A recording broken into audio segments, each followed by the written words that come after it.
సింగరేణి వ్యాప్తంగా భారీగా వర్షాలు కురుస్తున్నాయి. 6 జిల్లాల్లో 5 రోజులుగా ఏకధాటిగా కురుస్తున్న వర్షాలతో ఉపరితల గనుల్లో బొగ్గు ఉత్పత్తికి తీవ్ర అంతరాయం ఏర్పడింది. ప్రాజెక్టు క్వారీల్లోని పని స్థలాల్లో వర్షం నీరు నిలిచిపోయింది. దీంతో పనులన్నీ ఎక్కడికక్కడే స్తంభించిపోయాయి.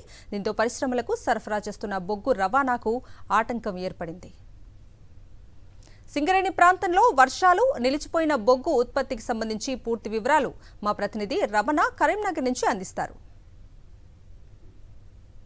గత 3 రోజులుగా కురుస్తున్న భారీ వర్షాలతో సింగరేణిలో బొగ్గు ఉత్పత్తికి తీవ్ర అంతరాయం ఏర్పడింది.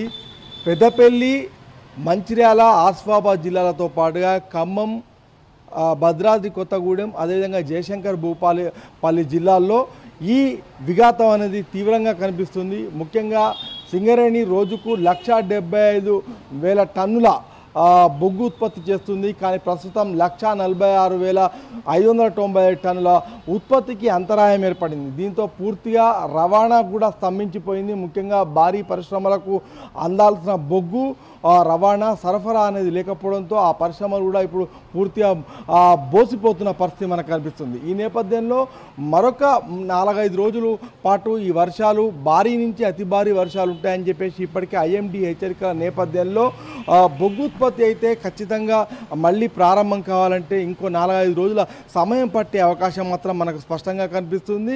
ఈ తీవ్రమైన ప్రభావంతో బొగ్గు ఉత్పత్తి పడిపోవడంతో ఇటు బొగ్గు సింగరేణి వ్యాప్తంగా కొంత నష్టంతో పాటుగా మరొక వైపు పరిశ్రమలకు కూడా రవాణా కావాల్సిన బొగ్గు అందని పరిస్థితులు మనకు కనిపిస్తున్నాయి. మొత్తంగా ఇంకొక 3-4 రోజుల పాటు మాత్రం ఖచ్చితంగా ఈ వర్షాలతోని, ఈ భారీ వర్షాలతోని బొగ్గు ఉత్పత్తి జరగడం మాత్రం మనకు ఇబ్బందికరమైన పరిస్థితి అని చెప్పుకోవచ్చు. భారీ యంత్రాలు కూడా మూలపడి ఉద్యోగులు వస్తున్నప్పటికీ కూడా వారు పనిచేయలేని సిచ్యువేషన్స్, దృశ్యాలు మనకు ఓపెన్ కాస్ట్లో కనిపిస్తున్నాయి.